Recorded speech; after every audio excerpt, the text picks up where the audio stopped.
Hello बच्चों, कैसे हैं आप। आशा करते हैं कि आप सभी अच्छे होंगे। हम पिछले क्लास में आपने फिजिक्स में वेक्टर के बारे में पढ़ा था और वेक्टर के मैग्नीट्यूड हमने निकाले थे और दो वेक्टर के कुछ लॉज हैं जिसका एडिशन लॉ से हमने जाना था कि वेक्टर में कैसे हम उनको मैग्नीट्यूड को कैसे एडिशन लॉ, और एडिशन लॉ मतलब मेन आया था कि हमने एक डिफिनीशन दिया था इक्वल वेक्टर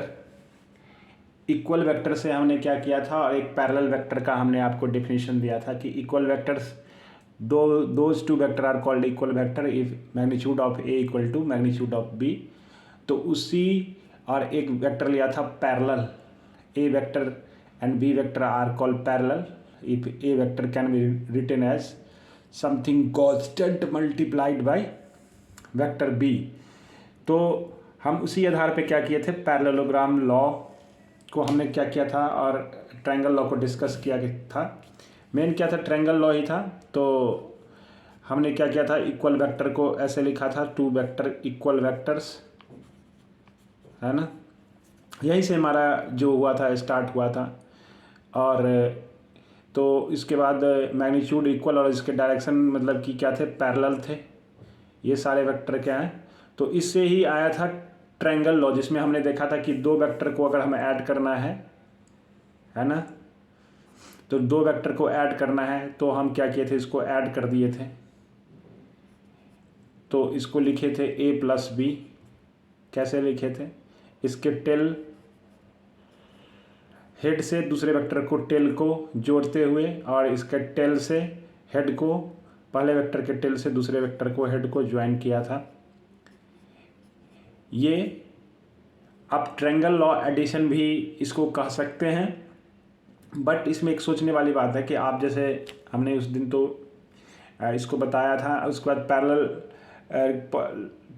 पैरेललोग्राम लॉ में मैंने दिखाया था कि एक दो धागे से बांध कर खींचते हैं तो उसका जो डायरेक्शन होता है, मोशन नेट जो होता है, मोशन किसी ऑब्जेक्ट का, वो दोनों वेक्टर के डायरेक्शन में होता है, दोनों के बीच में कहीं जा कर के होता है। मैंने दिखाया था, एक डब्बे को रस्सी से बांध करके खींच के मैंने दिखाया था पिछले वीडियो में। तो वो कुछ भी नहीं है, पैरेललोग्राम इसी का एक एप्लीकेशन है। ये भी क्या है, लॉ है, पैरेललोग्राम लॉ या triangle law of addition. These are law कभी भी इसका कोई प्रूफ नहीं होता है। इसको क्या किया जाता है, लॉ में क्या होता है कि आफ्टर लॉट ऑफ हमने डिस्कस किया कि लॉ कैसे बनता है, साइंटिफिक प्रोसेस है। Law is a scientific process in which observation is made, है ना। उसके बाद क्या होता है, उसके बाद ऑब्जर्वेशन के बाद कुछ मेजरमेंट होते हैं, उसके बाद एक्सपेरिमेंटेशन होता है, देन लॉ डेवलप होता है ना। तो मेजरमेंट करने के बाद, उस पर एक्सपेरिमेंट करने के बाद एक लॉ बन जाता है। तो वो एक नियम जो होता है, लॉट ऑफ एक्सपेरिमेंट करने के बाद वो पाया जाता है फैक्ट। जैसे कि मान लीजिए हम ये a और b equal to a plus B, यहाँ तो हम मैग्नीट्यूड, जैसे एग्जाम में तो इससे ऐसा क्वेश्चन आएगा नहीं कि इस लॉ से आप डायरेक्ट दे देगा आपको क्वेश्चन निकालने के लिए। एक लॉ है, इसी पे एप्लीकेशन होंगे, ट्रायंगल लॉ पैरेललोग्राम लॉ के एप्लीकेशन होंगे, उसे मैग्नीट्यूड निकालते हैं इन दो वेक्टर का। मगर हमें एग्जाम में इसका कैसे निकाला होगा, थॉट करिए। तो इनिशियली जैसे हम ट्रायंगल में क्या करते हैं ना, साइड को जोड़ते हैं, साइड ए साइड बी के लेंथ को जोड़ के देखा जाता है। वो थर्ड साइड से क्या होता है, थर्ड साइड से हमेशा दो साइड का सम ज़्यादा होता है या उसके बराबर होता है। यही होता है, पढ़ा होगा ट्रायंगल में तो ऐसे ही बनता है ना, दो साइड का सम तीसरे से हमेशा ज़्यादा होगा या उसके बराबर होगा, कम तो नहीं होगा। मगर यहाँ पे वेक्टर में ऐसा पाया गया कि एडिशन में ठीक है, मगर जो सब्सट्रैक्शन, हाँ, कि a प्लस बी जो होगा यह इसके क्या होगा, बराबर तक ही लिया जा रहा है वेक्टर में, है ना। उसमें क्या होता है कि साइड आगे, तो मगर इसमें क्या है, कुछ दूसरे ढंग से है, सिंपल अलजेब्रा नहीं है इसमें क्या है कि वेक्टर लॉ ऑफ एडिशन कुछ रूल बना दिया गया कि एक ऑर्डर में दो साइड को रखिए और उसके अपोजिट ऑर्डर में क्या करिए, तीसरे साइड से रिप्रेजेंट करिए इन दोनों का सम। मगर अगर इसी का ऑर्डर हम चेंज कर देंगे तो ये तीनों चीज़ से जो बना हुआ, हमने बताया था कि पॉलीगन लॉ में क्या बताया भी था, पॉलीगन लॉ एक्सटेंशन है। ये भी क्या है, a प्लस बी प्लस, तीनों साइड से अगर हम एक ही ऑर्डर में ट्रायंगल के साइड्स को लिखें, अगर उससे vector A B C vector है तो A plus B plus C क्या होगा, जीरो होगा अगर डायरेक्शन इसका हम चेंज कर दें। यानी ए प्लस बी रिजल्टेंट है, इसका क्या होगा, उसी मैग्नीट्यूड में डायरेक्शन में क्या होगा, अपोजिट हो जाएगा, और मैग्नीट्यूड तो वही है ए प्लस बी का, तो रिजल्टेंट है। तो ऐसे ही देखा गया कि वेक्टर ए और वेक्टर बी को आप ऐड करेंगे तो ए प्लस बी, ये जो है सो आप ऐड करके रूलिंग कंपास से ऐसा देखा होगा। मगर मैग्नीट्यूड निकालने के लिए हम उसको जो हमने दिखाया था कि इसके थीटा एंगल लेते हैं, तो इसके बीच में अगर इसके बीच में क्या है, अल्फा एंगल है, और इसके बीच में दोनों वेक्टर के जो थीटा है, तो हमने क्या निकाला था, रिजल्टेंट। इसका जो वेक्टर आर का जो रिजल्टेंट हमने निकाला था वो कैसे निकाला था, वेक्टर ए का स्क्वायर, थोड़ा रिकॉल कर ले रहे हैं, बी का स्क्वायर है ना, अब प्लस 2ab कॉस थीटा, ये देखा था। और इसके बीच में एंगल जो हमने देखा था tan अल्फ़ा देखा था, है ना, ये इसको राइट एंगल ट्रायंगल थोड़ा बढ़ाए थे यहाँ पे इसको, और यहाँ से क्या लिया था, ये वेक्टर हमारा, ये वेक्टर क्या b है, तो ये इसका कंपोनेंट इसके अलॉन्ग क्या आ गया था, मैग्नीट्यूड b आ जाएगा, तो b कॉस थीटा और ये b साइन थीटा, तो ऊपर में क्या आ जाता था, b साइन थीटा अपॉन ये a ही है ना, a plus B cos theta. ऐसे ही हमने क्या कर लिया था, इसका इस तरह से हमने डिस्क्राइब कर लिया था। अगर इसको घटाना है वेक्टर को, ए में से बी घटाना है, तो ये भी ट्रायंगल लॉ का एडिशन ही है एक तरह से। हमने क्या किया था, ये वेक्टर ए लिखा था और ये वेक्टर बी को क्या कर दिया था, डायरेक्शन इक्वल वेक्टर यही है, इक्वल वेक्टर से क्या कर लिए, इसको माइनस साइन गुना करके इसको अपोजिट डायरेक्शन कर दिए बस, है ना। तो ये डायरेक्शन था इसका ए, ये क्या हो गया माइनस बी। तो अगर ये सी वेक्टर है, ये सी वेक्टर है, मान लीजिए इसका रिजल्टेंट था, तो c equal to a plus b था पहले शुरू में, तो बट यहाँ पे क्या है, ये बी अगर माइनस हो गया तो अब जो है क्या, ये सी वेक्टर का डायरेक्शन ये है, तो अब यहाँ से क्या होगा, ये क्या है आपका बी वेक्टर, है ना।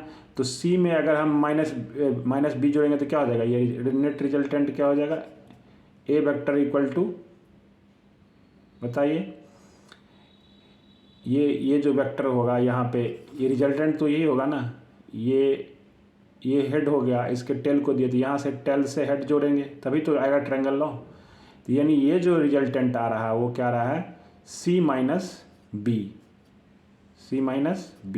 और सी आपका क्या है, ए प्लस बी, और ये क्या है आपका माइनस बी। तो फाइनली ये वेक्टर जो जीरो वेक्टर बन जाएंगे, है ना। तो ए वेक्टर प्लस जीरो वेक्टर यानी ए वेक्टर ही होंगे। कहने का मतलब जो भी है ये फाइनल वही आ गए। तो ये subtraction of vector nothing but ये क्या है, एडिशन ही। बट इसका जो रिजल्टेंट हमने निकाला था कि दो वेक्टर का अगर हम घटा रहे हैं तो उसका ए और बी को आपस में अगर घटा रहे हैं तो उसका रिजल्टेंट मान लीजिए ए है, तो इसका फार्मूला ये आया था, a square b square minus 2ab cos theta. अब बस वहाँ देखे थे कि थीटा की जगह 180 माइनस थीटा हो गया था, हमने ये भी बताया था, है ना। ये वेक्टर था आपका ए वेक्टर ये था, और ये वेक्टर क्या था, बी था, ये थीटा इसके बीच में एंगल था।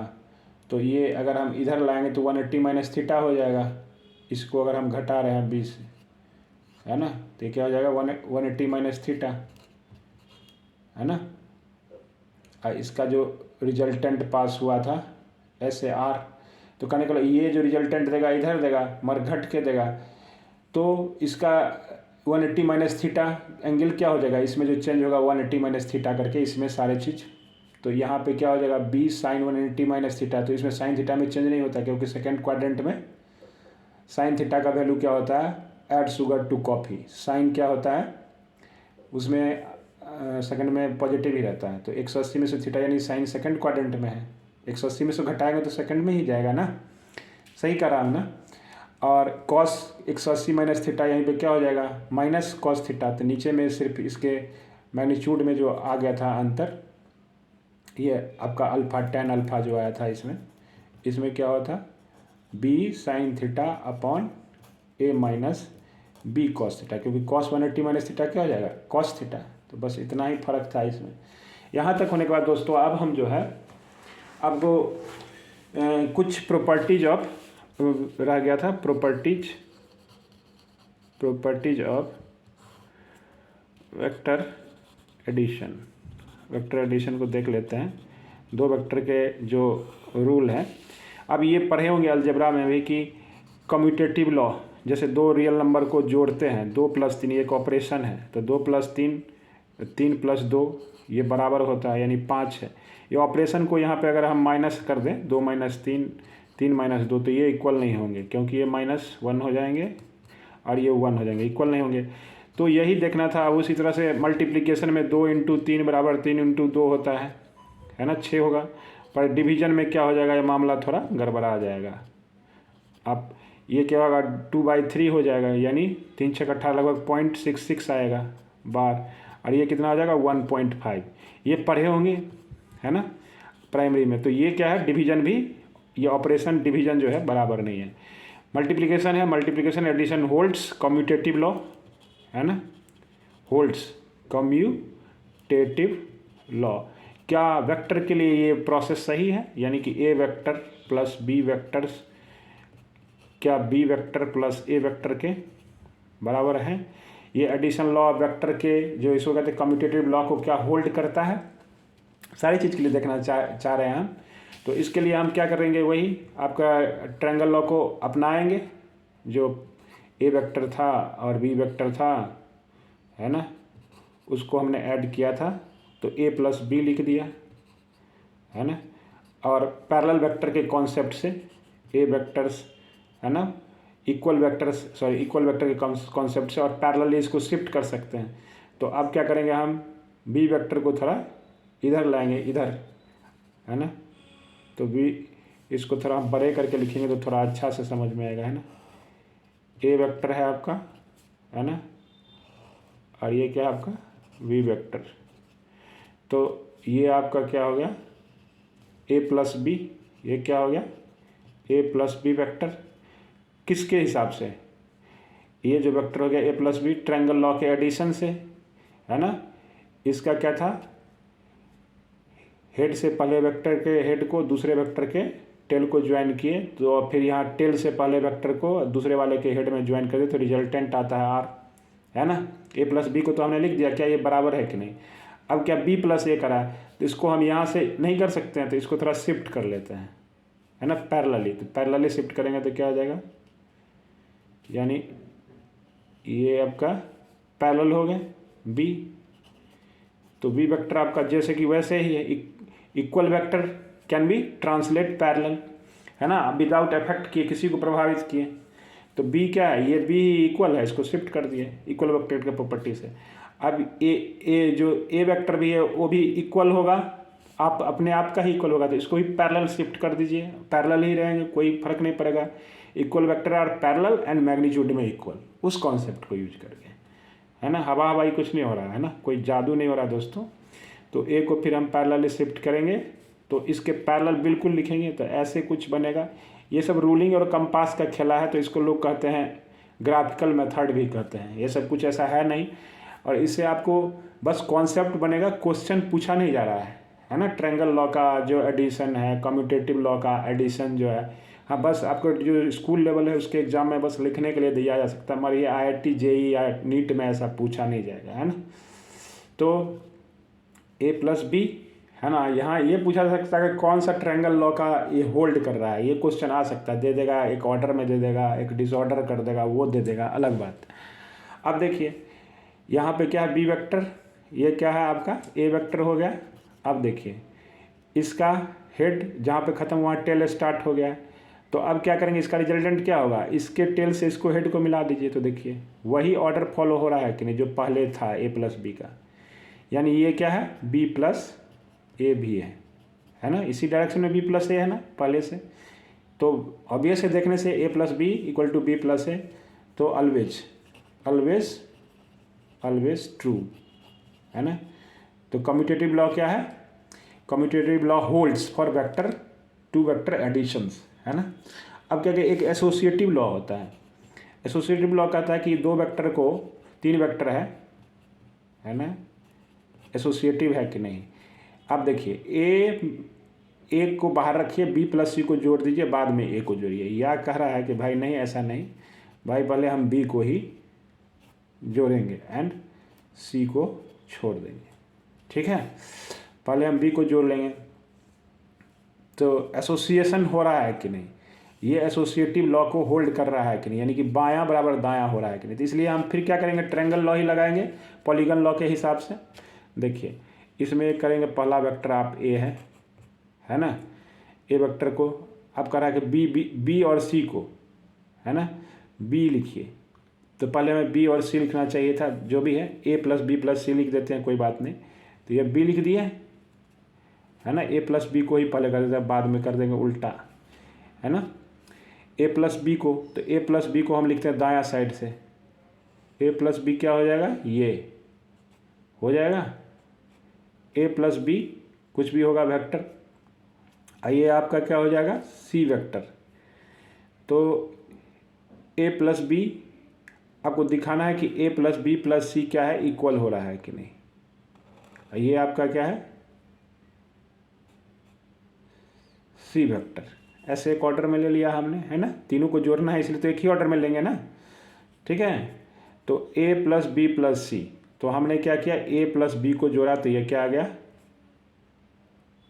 कुछ भी आया, आर आया, जो भी है। तो यहाँ जो रिजल्टेंट आएगा, ये ए प्लस बी क्या है, ये ए प्लस बी है, ये रिजल्टेंट हुआ ए प्लस बी। तो फाइनल जो इसका आएगा, सी वेक्टर है आपका, ये आपका एरो दीजिए, वेक्टर है तो फाइनली क्या आएगा, ए प्लस बी को जोड़े तो इसको हेड को, है ना, इसके टेल से इसके हेड को ज्वाइन कर दिया, रिजल्टेंट तो यही होता है ना ट्रायंगल लॉ से, ए प्लस बी यानी ए प्लस बी ये हो गया। अब सी वेक्टर है तो अब ये एक ट्रायंगल ऊपर में बन गया, अब इसका रिजल्टेंट क्या होगा, ये होगा।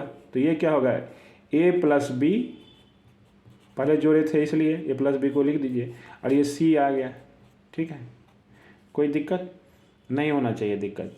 अब क्या कर रहा है कि भाई इधर वाला तो चेक कर लिए, अब इधर को एक को छोड़ दीजिए, पहले ए को छोड़ दीजिए, पहले बी और सी को जोड़ दीजिए, बी का टेल लीजिए और इसके माथे को मिला दीजिए, है ना। तो ये क्या हो जाएगा, बी प्लस सी। ठीक है, ये वेक्टर बी और सी का हो गया। अब बी, ये क्या हो गया, बी और सी का ये रिजल्टेंट हो गया। अब देखेंगे एक ट्रायंगल बन गया यहाँ से, है ना, फाइनली फिर यही आ गया, नहीं आ जाएगा, देखिए गौर करिए। अब क्या किया हम, बी पहले क्या कर लिए, पर ए को छोड़ दिए, अभी ए को छोड़ दिए, है ना। अब बी और सी को जोड़े तो बी और सी को ये मिल गया, तो फिर ये क्या हो जाएगा, ए में आप क्या कर सकते हैं, बी और सी को जोड़ेंगे तो फिर क्या हो जाएगा, ए को छोड़ करके, है ना, ए को छोड़ के बी प्लस सी, ये नेट रिजल्टेंट आपका क्या हो गया, इक्वल हो गया, कहने का मतलब। तो associative law holds, associative law hold for vector addition, vector addition. ये कुछ है नहीं, खास नहीं है, मगर बेसिक कॉन्सेप्ट है कि जैसे कि एक दोस्त दूसरा दोस्त है, दोस्ती में एक दोस्त, तीन दोस्त है, एक दूसरे को पहचानता है, या छोड़िए यहाँ से आ जाइए, पहले समझ लीजिए, 2 + 3 + 5। अब देखिए ये इक्वल है क्या, 2 + 3 + 5, इसमें चेक करिए। तो ये होल्ड होता है ऐसा क्या, हमेशा, तो हमेशा होगा। देखिए 3 + 5 8, 2 10, 2 + 3 5, 5 10, ये इक्वल है। मगर देखिए यही 2 - 3, 3 - 5, 2 - 3 -5, ये इक्वल है क्या, देखिए नहीं होगा। 3 में से 5 गया -2, और माइनस माइनस क्या हो जाएगा, प्लस, है ना। इधर देखिए 2 में से 3 गया -1 और -5 कितना हो जाएगा, ये -6 और ये +4, तो दोनों इक्वल हो ही नहीं सकता। तो माइनस क्या है, एसोसिएटिव माइनस क्या है, एक ऑपरेशन है, ए स्टार बी स्टार सी, ये ऑपरेशन है। क्या ये होल्ड कर रहा है, ए स्टार बी स्टार सी, ये ऑपरेशन क्या है, कुछ भी हो सकता है, प्लस माइनस है, डिवीजन, मल्टीप्लिकेशन, ये वेक्टर एडिशन, है ना, कुछ भी हो सकता है। तो ये ऑपरेशन को चेक किया जाता है। ये क्या है, लॉ है, लॉ क्या होल्ड हो रहा है इस वेक्टर के लिए भी। तो दोस्तों हम समझ रहे हैं कि आप वेक्टर के law of addition and its properties को आप समझ गए होंगे। तो आगे हम दोस्तों चलते हैं, इसको थोड़ा रख करके हम आते हैं, इसके थोड़ा और हम आगे जाते हैं, क्या कहते हैं उसको, कुछ और चीज़ें वेक्टर के बारे में जानते हैं और कुछ वेक्टर के और केसेज को जानते हैं। सबसे पहला हम आते हैं unit vectors. Unit vector, what is unit vector, बहुत ही इम्पोर्टेंट है। पूरा फिजिक्स जहाँ है, पूरे जो है ना, ये यूनिट वेक्टर पे ही पूरा दुनिया टिका हुआ है। यूनिट वेक्टर क्या है, ऐसा वेक्टर है जो लगता है बस यूनिट है। यूनिट मतलब एक मतलब उसका एक यूनिट से मतलब एक मतलब मैग्नीट्यूड है। वेक्टर है तो डायरेक्शन होगा ही, उसका डायरेक्शन एक है, सॉरी डायरेक्शन क्या है, एक है, डायरेक्शन भी एक ही खास डायरेक्शन में है, और यूनिट मतलब उसका मैग्नीट्यूड भी एक ही है। That vector have a fix नहीं, एक यूनिफाइड डायरेक्शन, यूनिक डायरेक्शन, मतलब वो डायरेक्शन खास है ना। और ये वेक्टर का मतलब कि डायरेक्शन कहीं भी किसी भी दिशा में हम उस किसी वेक्टर को डायरेक्शन दे सकते हैं। किसी कहते हैं किसी वेक्टर को डिनोट करने के लिए उसका डायरेक्शन होना चाहिए, मैग्नीट्यूड होना चाहिए, है ना, इन सेंस। तो यूनिट वेक्टर जो है कि एक इसका डायरेक्शन निर्धारित अपना नहीं है, बट ये किसी दूसरे को डायरेक्शन देता है। जैसे कि हम क्या है, अपना क्या है, जो भी टीचर है, टीचर का डायरेक्शन क्या है, दूसरे को डायरेक्शन देना, पर अपना डायरेक्शन नहीं है। तो क्या है, उसी तरह से समझिए कि unit vector like a teacher give a direction to other vectors but magnitude have one. और दूसरा चीज़ ये भी है कि ये क्या है, डायमेंशन लेस है। डायमेंशन लेस किस सेंस में, देखिए कि ए vector can be unit vectors, उसको लिखते हैं ए कैप, और उसको रिप्रेजेंट किया जाता है इस वेक्टर के, है ना, उसके मैग्नीट्यूड से भाग दे दीजिए। क्या भाग दे दीजिए, कोई वेक्टर है उसके मैग्नीट्यूड से भाग दे दीजिए, जो मैग्नीट्यूड जो भी होगा मतलब उसका अमाउंट होगा, है ना। अब देखिए ये वेक्टर था, ऊपर में कुछ भी आएगा, या जो स्पीड जो डिस्प्लेसमेंट है तो डिस्प्लेसमेंट का मीटर आएगा, फिर भाग देंगे तो उसका मैग्नीट्यूड के अलावा उसमें तो यूनिट भी तो आएगा नीचे। तो ये क्या हो जाएगा, डायमेंशन लेस कहने का मतलब, यानी मीटर कैंसिल होके इसका कोई डायमेंशन नहीं होता है, इसलिए इसका क्या होगा, कोई यूनिट नहीं आएगा। जैसे होता है ना, डायमेंशन नहीं है तो यूनिट कहाँ से आएगा। तो डायमेंशन लेस है ना, बट मैग्नीट्यूड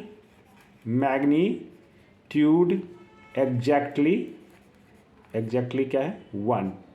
इसका मैग्नीट्यूड एग्जैक्टली 1 होगा। तो सोचिए कि किसी वेक्टर को मान लीजिए प्लेन में बताना हो, है ना, या कहीं भी बताना हो, स्पेस में बताना हो, तो यूनिट वेक्टर मदद करता है। जैसे कि आप समझते कि जहाँ भी जाते हैं तो एक साइनेज पे लिखा रहता है कि यहाँ से इतना किलोमीटर ये गोरख धाम, इधर से केदार धाम, इधर से वो ताजमहल, इधर से वो जो भी है, जगह जगह जहाँ भी है, जहाँ जाते हैं आपको कहीं जाना है तो यहाँ से फलाने किलोमीटर पे स्कूल, यहाँ से फलाने किलोमीटर पे ये गिरजाघर या मस्जिद, ये जो भी है, जो भी एक साइनेज दिया रहता है। तो that is the unit vector. Unit vector करने का मतलब कि एक डायरेक्शन बता देता है और उस डायरेक्शन में वो हम खोजते हुए पहुंच जाते हैं। तो कहने का मतलब जो पूरे स्पेस में अगर हम किसी चीज़ को आइडिया कर रहे हैं स्पेस में, तो एक खास जो है यूनिट वेक्टर का नोटेशन होता है, सेट ऑफ वेक्टर्स को ट्राइट कहते हैं, और उसको आई जे ये कैप होता है, कैप और के कैप के द्वारा क्या किया जाता है, बताया जाता है। मान लीजिए जैसे कि आप गोला है, ये पृथ्वी हमारा गोला है। अब गोला को मानिए कि इसका जो है स्फेयर है, इसका रेडियस कितना है, 1 यूनिट। तो इस गोले पे जो भी चीज़ है उसको हम दर्शा सकते हैं, है ना, यूनिट वेक्टर के सेंस में दर्शा सकते हैं कि नहीं। मान लीजिए ये आपका, इसका हम कंपोनेंट बना लेते हैं, है ना, ये एक आ गया आपका रेडियस बन गया ये, तो ये भी क्या होगा, 1 यूनिट। तो इसके डायरेक्शन में मान लीजिए एक्स, ये एक्सिस मान लीजिए, इसके डायरेक्शन में वाई, है ना, इसके पीछे से वाई एक्सिस होगा। छेद कर दिया, ये सर्किल एक बन गया, ये स्फीयर बन गया एक तरह से, है ना, कुछ लग रहा है। और ये मान लीजिए ये जेड एक्सिस है इस डायरेक्शन में, तो ये परपेंडिकुलर हो गया, ये भी परपेंडिकुलर हो गया। तो कहने का मतलब ये जो होगा क्या होगा, आई कैप एक्स डायरेक्शन में, और ये आप क्या हो जाएगा वाई कैप इस डायरेक्शन में। यूनिट वेक्टर है, चूँकि यहीं तक है लेंथ स्फीयर का, बता दिए रेडियस 1 है। और ये क्या है जेड डायरेक्शन में क्या है के कैप, तो ये रेडियस है 1 स्फीयर का। तो कहने का मतलब जो है I J K are set of unit vectors, एक सेट बनाता है, कलेक्शन है। I J K are set of unit vectors can represents any physical quantity या एनी वेक्टर क्वांटिटी। किसी वेक्टर क्वांटिटी को हम आई जे के टर्म में हम क्या कर सकते हैं, उसको बता सकते हैं। तो किसी वेक्टर को अगर हम बताना है तो हम देखेंगे इसके बारे में, आगे हम इसके बारे में और भी चर्चा करेंगे। अभी जान लेते कैसे इसको बता सकते हैं। तो जैसे मान लीजिए इसके हिसाब से हमें थोड़ा और भी एक दूसरे वेक्टर के बारे में कुछ टर्म जानने होंगे, कॉन्सेप्ट, जिसको कहते हैं कंपोनेंट, है ना, कंपोनेंट यानी कहते हैं घटक, वियोजक, है ना। इसके घटक मान लीजिए कोई वेक्टर है प्लेन में, यही मान लीजिए मेरा प्लेन में, तो ये 2 डायमेंशनल प्लेन में है। तो जब 2 डायमेंशनल प्लेन में है ये वेक्टर, तो ये क्या करेगा, अपना क्या करेगा, डायरेक्शन तो वेक्टर का जो भी है ना, ये वेक्टर का कुछ भी डायरेक्शन होगा, मगर ये इफेक्ट पैदा करेगा 2 डायरेक्शन में, क्योंकि 2 डायमेंशन है, 2 डायरेक्शन में इसका इफेक्ट पैदा करेगा। यानी इसका 2 पार्ट हो सकता है, इच डायरेक्शन में have a 2 parts and that parts is called components. ये जो है वेक्टर, ये क्या है, वेक्टर है, किसी प्लेन में है, प्लेन में ही है ना, इसी प्लेन में है, कहीं घूम रहा है, मूव कर रहा है, but this is 2 dimensional plane. तो 2 डायमेंशनल प्लेन करने वाला हम वही सेंस करें, एक्स एंड वाई एक्सिस जो है। तो any vector in 2 dimensional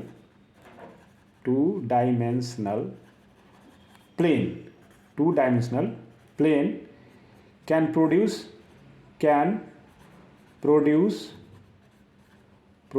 its effect in 2 direction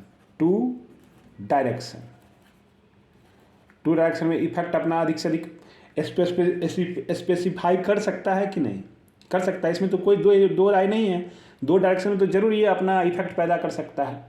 या तो इस डायरेक्शन में क्या होगा, उसका अपना पार्ट होगा या कंपोनेंट होगा, है ना, जो इफेक्ट पैदा करेगा, उसका अलग अलग पार्ट होगा। जैसे कोई आदमी है तो उसका 2 रूप होता है, एक पॉजिटिव एक नेगेटिव पार्ट होता है ना, हर चीज़ का 2 पहलू होता है।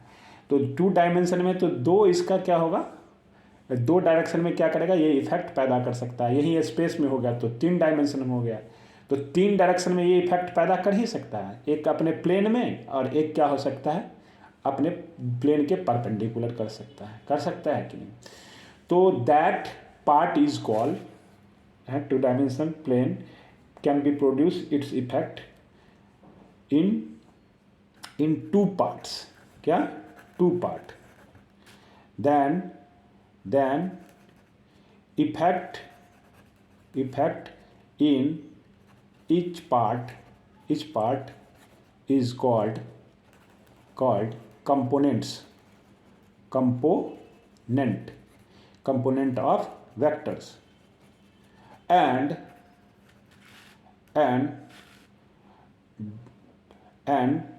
resolution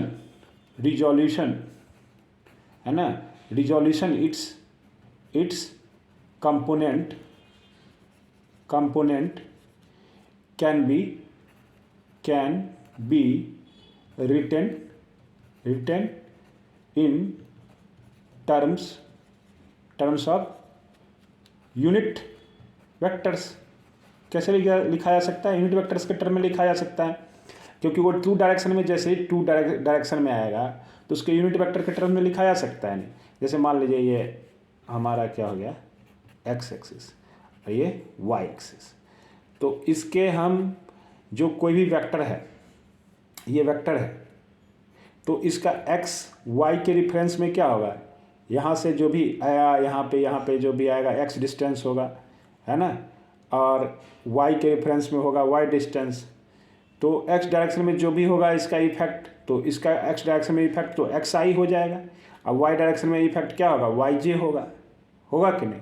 तो इसका जो नेट होगा R can be written as, ये एक्स क्या है, इसका पार्ट है ना, एक्स पार्ट, यानी X I, R vectors can be written in X I plus Y J, where X is the part, यानी उसका मैग्नीट्यूड है, वाई इज द पार्ट।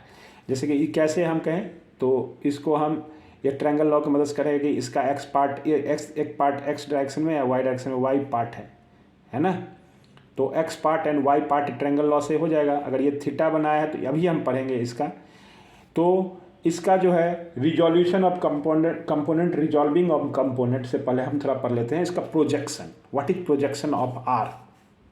तो प्रोजेक्शन ऑफ आर क्या होता है, तो जैसे कि मान लीजिए इसका हम शैडो मारे, यहाँ से टॉर्च लेके छाया मारे, तो इसका क्या होगा, एक्स पे कंपोनेंट आएगा, ये थीटा जैसे जैसे कमेगा यानी कॉस थीटा का वैल्यू बढ़ते जाएगा, है ना।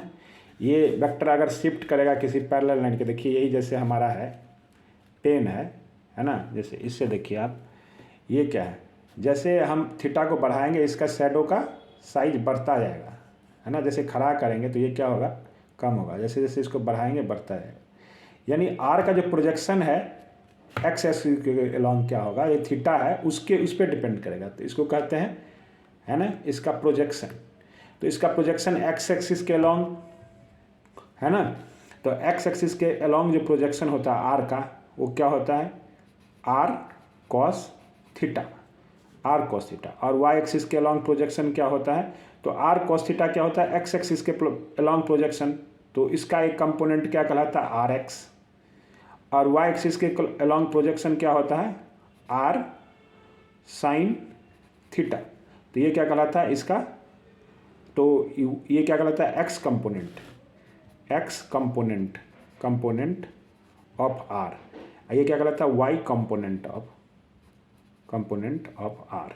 यानी किसी वेक्टर का कंपोनेंट को हम क्या लिख सकते हैं, R X plus R Y लिख सकते हैं इसके कंपोनेंट को, है ना।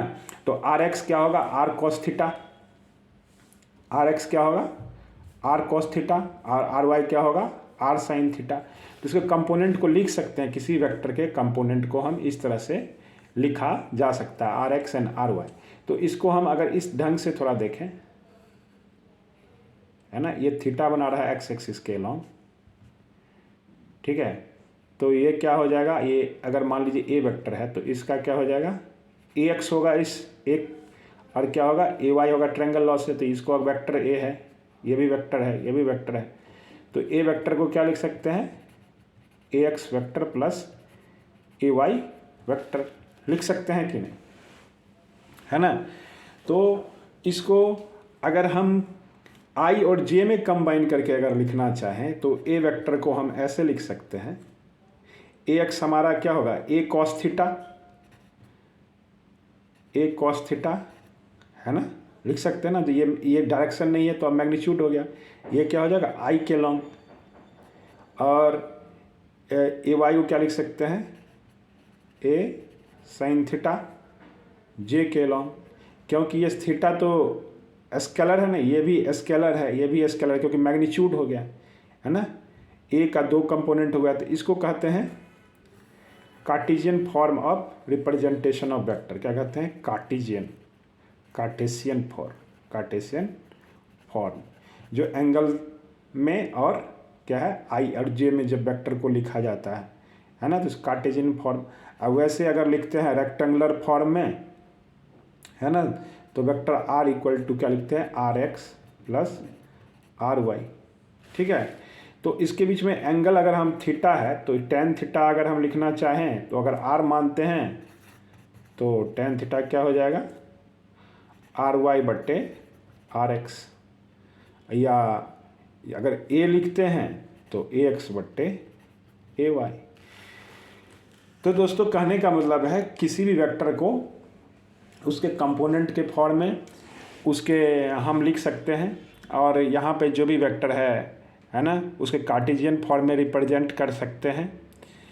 तो हम इसके आधार पे कुछ चीज़ें, जैसे कि हम किसी वेक्टर को, अगर वेट है किसी बॉडी का, उसके वेट को हम कैसे बताएंगे, तो कंपोनेंट के रूप में। तो कंपोनेंट एक तरीका है, ट्रिक है कि कोई भी लाइन से अगर कोई वेक्टर आर है ना, थीटा एंगल बना रहा है, तो इसके साथ इसका क्या लिख दीजिए, कंपोनेंट, है ना, एक कंपोनेंट लिख दीजिए आर कॉस थीटा, और इसके जिसके साथ थीटा बना उस पर एक परपेंडिकुलर कंपोनेंट क्या हो जाएगा अपने आप, आर साइन थीटा।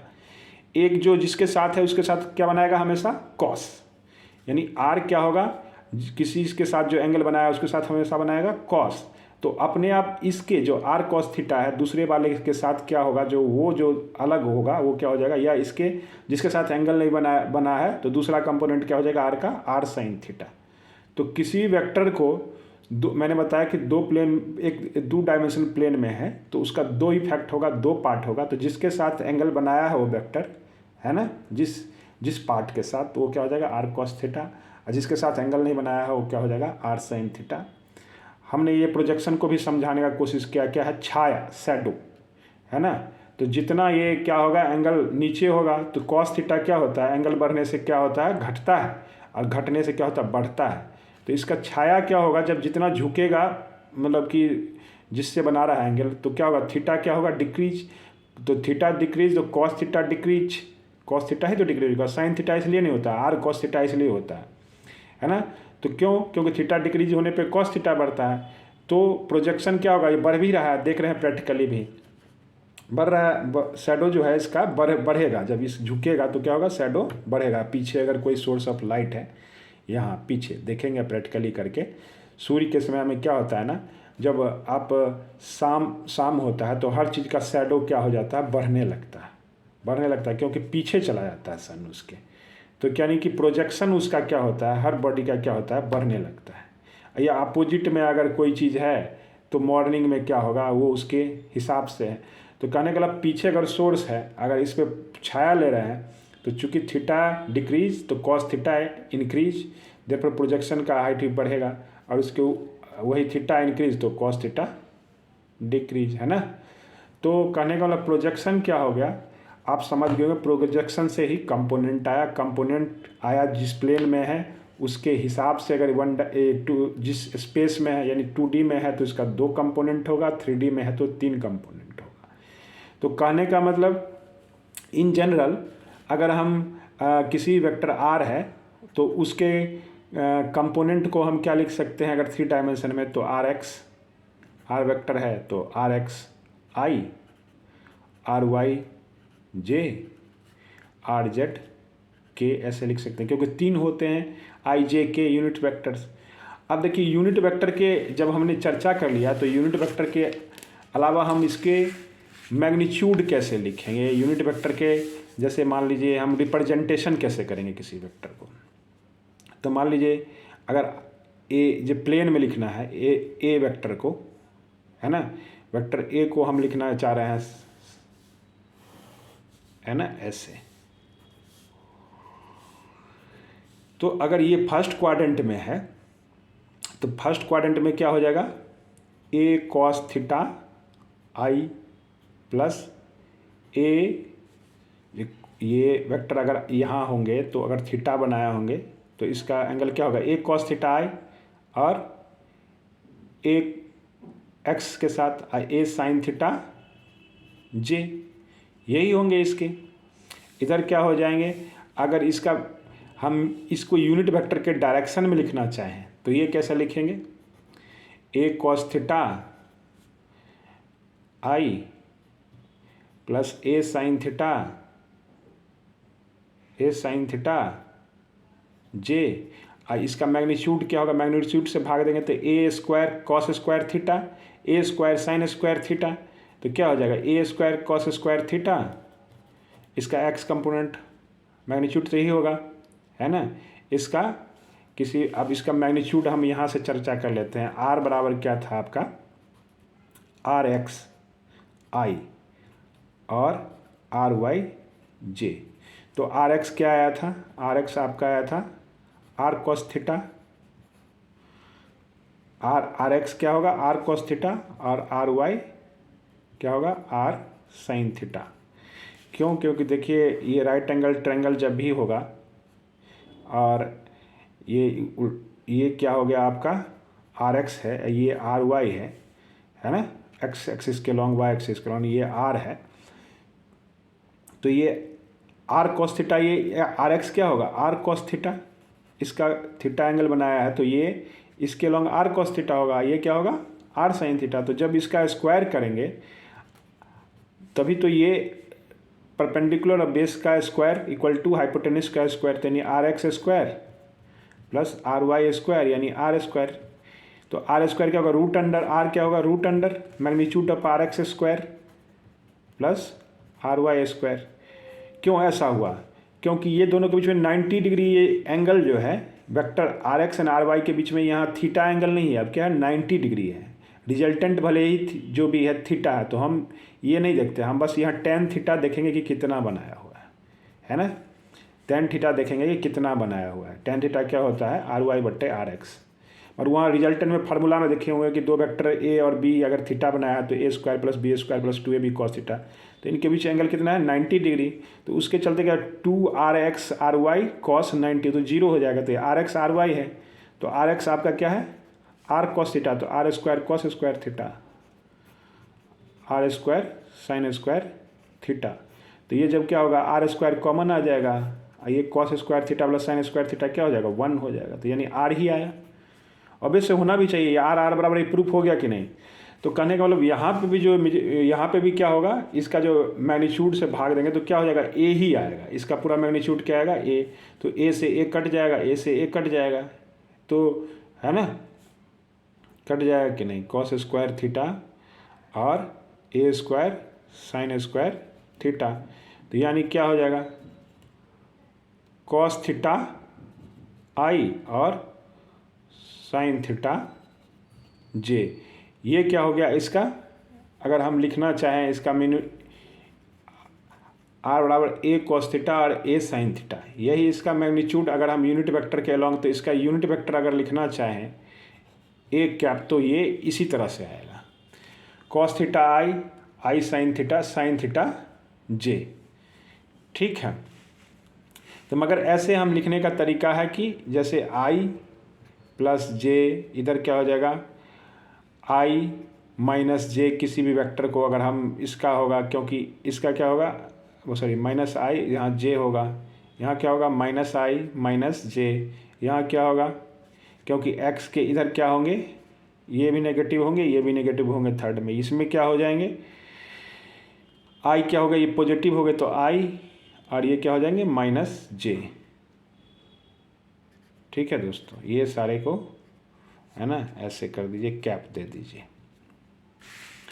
तो आप कंपोनेंट भी समझ गए होंगे जो भी हैं सारे, इसके हम वेक्टर का रिजोल्यूशन भी कैसे किए, कंपोनेंट को भी कैसे लिखें, और रिजल्टेंट को भी अभी डिस्कस करेंगे। इसके क्वेश्चन अगर हम बनाएंगे तो इसके बारे में हम जो है सो अच्छे से थोड़ा बहुत है ना और भी हम जान पाएंगे। तो कुछ हम क्वेश्चन करेंगे दोस्तों, तो उसके बाद हमें समझ में आएगा यूनिट वेक्टर क्या होता है, इसके कंपोनेंट क्या होते हैं। तो हम इसके क्वेश्चन कुछ कराते हैं, आप इसको देखते हुए उसके बाद क्या करेंगे इसको समझ जाएंगे कि ये कुछ है नहीं। हाँ, हम एक चीज़ और बता रहे थे, जैसे हम इंक्लाइंड प्लेन में अगर किसी चीज़ को वेट को बता रहे थे है ना, वो डिस्कस कर रहे हैं, तो कैसे करेंगे। तो मान लीजिए वेट क्या होता है डायरेक्टली डाउनवर्ड लगता है ना, वेट मतलब डब्लू, और डब्लू क्या होता है किसी मास है ना जी, ये पढ़े होंगे आप 9th में। तो वेट क्या हो गया mg, डायरेक्ट डाउनवर्ड लगा, और ये इंक्लिनेशन क्या है सरफेस का अगर थीटा है ना, तो ये आपका देखिए ये क्या हो जाएगा, ये राइट एंगल ट्रायंगल हो जाएगा हो जाएगा कि नहीं? ये डायरेक्टली ऐसे करके यहाँ से आएगा तो राइट एंगल ट्रायंगल हो जाएगा। तो ये एंगल क्या हो जाएगा बता सकते हैं? ये थीटा, तो ये क्या हो जाएगा 90 माइनस थीटा। अब यहाँ पे क्या करेंगे, इसका एक हम कोशिश करेंगे, है ना, एक इधर से इसका, और इस पे क्या सरफेस पे परपेंडिकुलर, है ना, प्लेन है, इस पे ड्रॉ कर दो। तो ये 90 हो गया पूरा। तो ये थीटा एक तरह से सोचिए, ये लाइन यहाँ पे मिक्स किया, है ना, तो ये थीटा, तो ये रिमेनिंग यहाँ पे क्या हो जाएगा, ये 90 माइनस थीटा। ठीक है, तो ये कितना हो जाएगा, ये एंगल आप देखेंगे तो ये हो जाएगा 90 माइनस, है ना, ये 90 माइनस थीटा, तो ये क्या हो जाएगा, ये 90 है पूरा, तो ये क्या हो जाएगा नीचे अंदर वाला क्या हो जाएगा थीटा, ये एंगल क्या हो जाएगा थीटा। यानी ये एक एक्सिस है जो भी है। तो एम जी क्या है, ये वेट, थोड़ा और ये यहाँ से देखिए थोड़ा, ये आपका ये इंक्लाइंड है, किससे, ये सतह मानिए ऐसे झुका हुआ है सतह, इस पे कोई बॉडी रखा हुआ है, छोटा सा मास है, इसका अपना वेट होगा। तो वेट क्या होगा, डायरेक्टली डाउनवर्ड लगेगा, है ना, ये ऐसे लगा, तो ये क्या होगा इसका वेट, यानी एम जी क्या होगा डाउनवर्ड, वेक्टर के फॉर्म में लगेंगे। वेट क्या होता है, एक तरह से फोर्स होता है, वेट क्या होता है मास, है ना, और जो एक्सेलरेशन होगा, ठीक है, तो एम जी, चूँकि यहाँ एक्सेलरेशन कांस्टेंट होता है जी सरफेस पे, तो ये अगर थीटा है, ये एंगल थीटा है, और ये राइट एंगल ट्रायंगल है, तो ये क्या हो जाएगा 90 माइनस थीटा।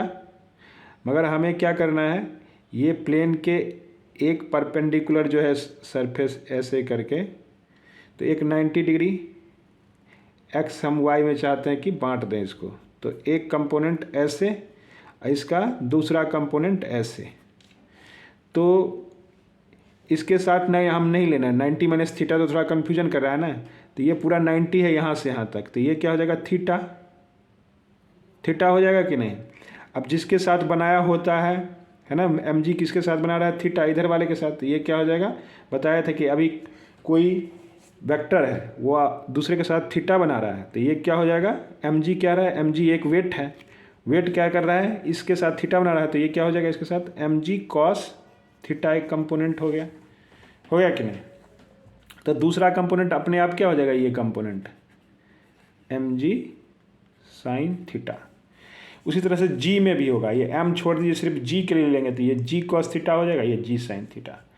तो हमेशा जो होगा हॉरिजॉन्टल में जो भी इंक्लाइंड के साथ जो है एक्सेलरेशन क्या होगा, जी साइन थीटा, और वेट क्या होगा, G M G sine theta. और ये क्या होगा, इस पर जो दूसरा कंपोनेंट होगा एम जी का, यहाँ पे क्या कहते हैं पढ़ेंगे कि नॉर्मल फोर्स। तो नॉर्मल फोर्स क्या होगा, इसके अलॉन्ग क्या होगा, एम जी कॉस थीटा।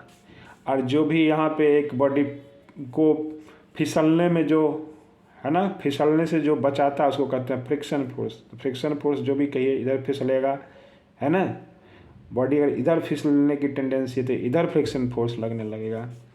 अगर इधर कोई खींचने वाला मिल गया तो इसका नेट जो भी होगा फिसलने के लिए ये रोकेगा, ऊपर लग जाएगा फ्रिक्शन।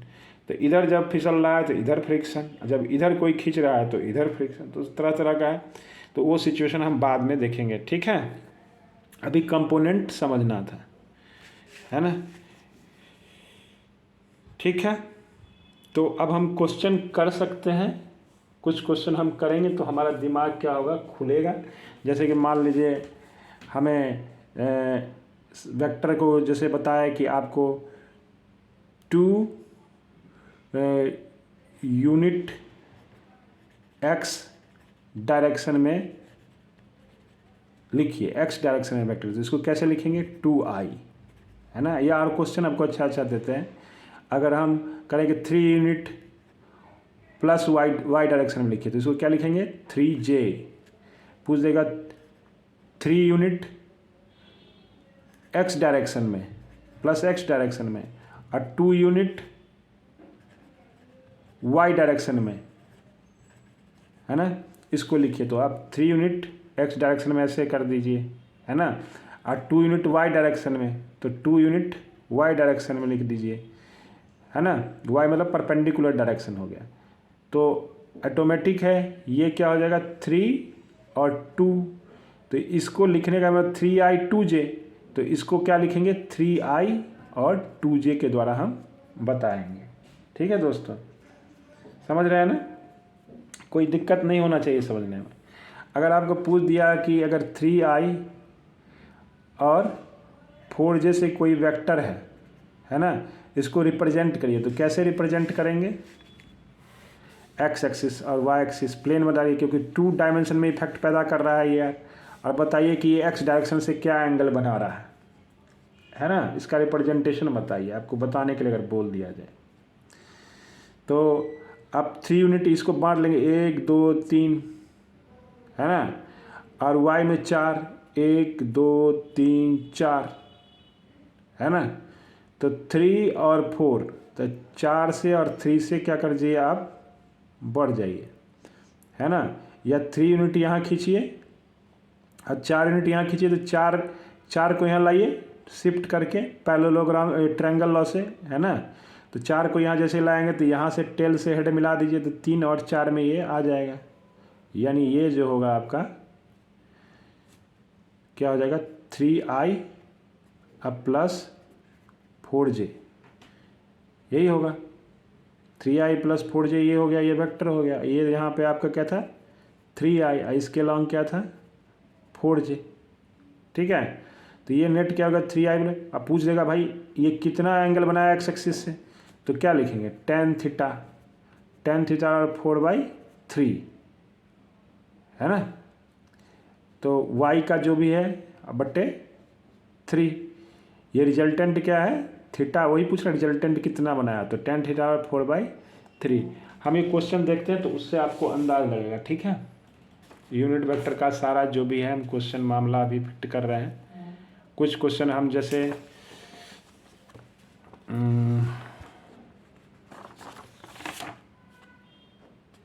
देखिए,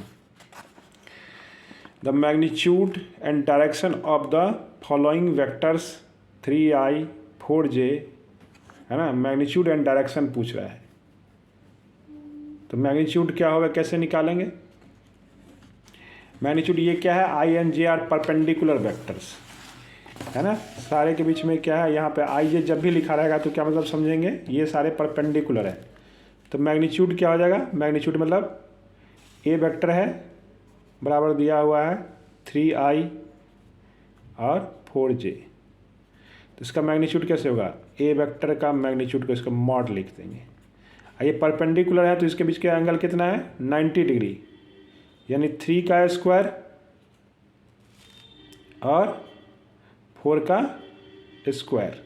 अब देखिए आई का स्क्वायर क्या, यूनिट वेक्टर का क्या होगा मैग्नीट्यूड 1 है, जिसका भी स्क्वायर करेंगे पूरे का स्क्वायर भी अगर कर दीजिएगा तो 3i का स्क्वायर यानी 3, 4j का स्क्वायर यानी जो भी है, तो यानी कि इसका कंपोनेंट क्या होगा, है ना, यही इसका मैग्नीट्यूड होगा 3 और इसका क्या होगा 4, यानी 3 स्क्वायर प्लस 4 स्क्वायर क्या होगा 3 तिया 9 और 4 चौका 16 यानी 5। ठीक है, तो यानी वेक्टर ए का मैग्नीट्यूड क्या हो गया 5। अब इसका क्या करा है कि एक्स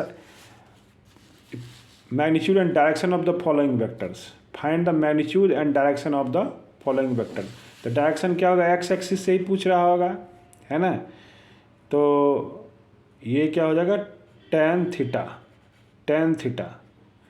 तो tan थीटा क्या हो जाएगा 4/3, है ना, और ये 4/3 किसका वैल्यू होता है आपको लोग को मालूम होना चाहिए, ये साइन थीटा बट्टे क्या लिखते हैं कॉस थीटा, है ना, तो साइन थीटा बट्टे cos theta, sine theta p/h, ये 4 और 3 मिलकर के बनाएंगे 5, बनाएंगे ना 4 और 3 मान लीजिए साइन थीटा, अगर थीटा ये है तो 4 ये हो गए, गलत लिख दिए हैं थोड़ा बड़ा होगा, ये 4 है ये 3 है ये थीटा है और ये 5 होगा, तो 4/5 है ना, 5 × 40, तो हमने बताया था कि साइन थीटा का मान अगर कितना है 2 पंचे 10 यानी 37 डिग्री होगा जब जस्ट 5 से 0.5 से ज़्यादा होगा, मगर ये 0.8 है यानी 60 डिग्री से, है ना, तो 60 डिग्री से मतलब थोड़ा कम, और वैसे